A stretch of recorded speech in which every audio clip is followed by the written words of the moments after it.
বিন জাবাল রাদিয়াল্লাহু আনহু বলছেন, নবী সাল্লাল্লাহু আলাইহি ওয়াসাল্লাম আমাকে যে 10টি ওসিয়ত করেছেন, প্রথমটা হচ্ছে তুমি আল্লাহর সাথে কাউকে শরীক করবে না যদি তোমাকে জ্বালিয়ে দেওয়া হয় অথবা হত্যা করা হয়।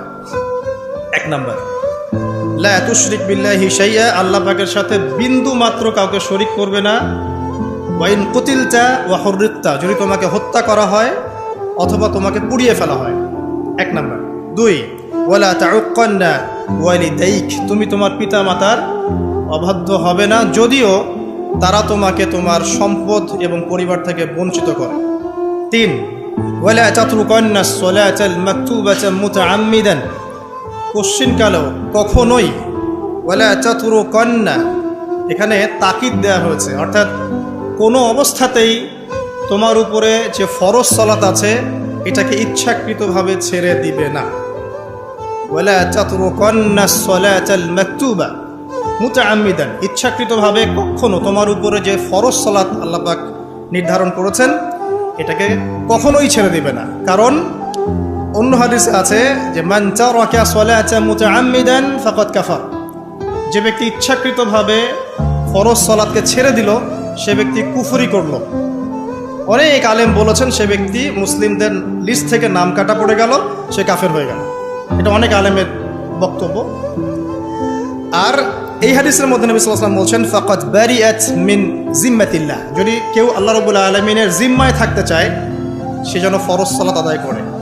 যদি ফরজ সালাত ছেড়ে দেয় সে ব্যক্তি আল্লাহ পাকের জিম্মা থেকে মুক্ত হয়ে গেল। ফাকাদ বারিআত, আল্লাহ পাকের যে জিম্মা, নিরাপত্তা, এখান থেকে সে মুক্ত হয়ে গেল যদি সে ফরজ সালাত ছেড়ে দেয়।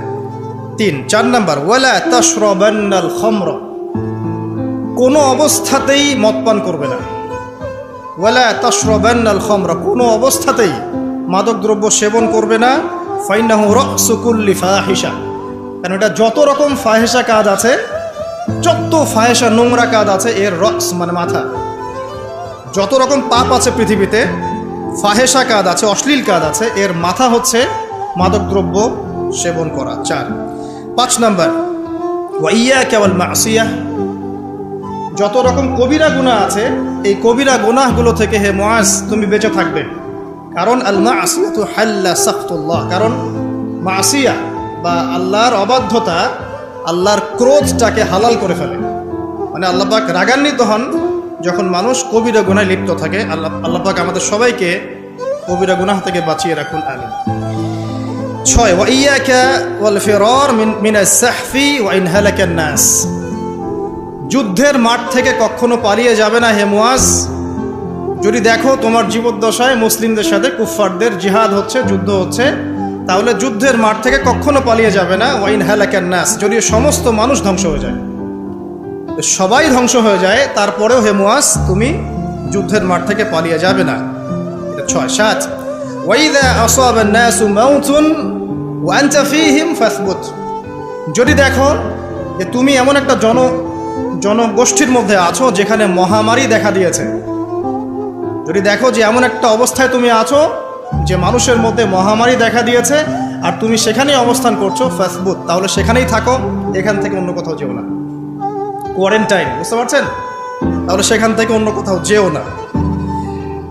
8, ওয়ানফিক আলা আহলিক মিন তৌলিক, তোমার সামর্থ্য অনুযায়ী তুমি তোমার পরিবার বর্গের উপর খরচ করো।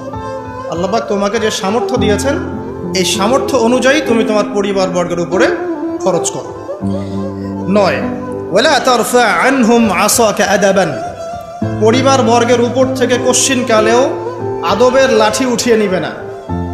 পরিবার বর্গের উপর থেকে কোশ্চিনকালেও কখনোই শাসন বা আদবের লাঠি উঠিয়ে নিবে না। বুঝতে পারছেন কথা? আচ্ছা। 10, ওয়া আখিফহুম ফিল্লাহ, এবং পরিবার বর্গকে সবসময় আল্লাহর ভয় দেখাতে থাকবে। শেষের 3টা হচ্ছে পরিবার সংক্রান্ত, সামনেরগুলো আলাদা আলাদা, শেষের 3টাই কিন্তু পরিবার সংক্রান্ত। 8, 9, 10, 1, পরিবার বর্গের উপর খরচ করো সামর্থ্য অনুযায়ী, তোমার সামর্থ্য অনুযায়ী। 9, কখনোই পরিবার বর্গের উপর থেকে শাসনের লাঠিটাকে উঠিয়ে নিবে না। আর 10, তুমি পরিবার বর্গকে আল্লাহর ভয় দেখাতে থাকবে। এই 10টা নসিহত ও ওসিয়ত নবী করিম সাল্লাল্লাহু আলাইহি ওয়াসাল্লাম মুআজ বিন জাবাল রাদিয়াল্লাহু আনহুকে স্পেশালি করেছেন।